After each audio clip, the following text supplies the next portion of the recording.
Січ 2.30 у космосі. Американська компанія SpaceX вивела на орбіту український оптичний супутник. Ракета Falcon 9 стартувала о 17:25 за київським часом з мису Канаверал. Востаннє супутник вітчизняного виробництва виводили у навколоземний простір у серпні 2011 року. Але роком пізніше з ним було утрачено зв'язок. Січ 2.30 планували відправити у космос ще у грудні і присвятили цю подію 30-річчю незалежності України. Тільки запуск коштував українським платникам податків $1 мільйон.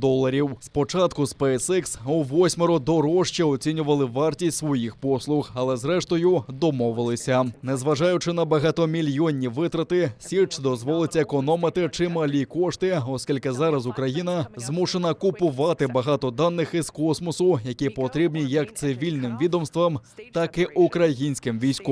Останнім вони необхідні насамперед, щоб бути у курсі того, що відбувається у Криму, в акваторіях Чорного та Азовського морів, а також на Донбасі. Крім того, супутник допоможе із реалізацією земельної реформи, а рятувальники та правоохоронці зможуть оперативніше протидіяти природним катаклізмам. Перші зображення із супутника Січ 2.30 мають бути передані на Землю через кілька годин після запуску. Він робитиме їх у видимому та інфрачервоному діапазоні.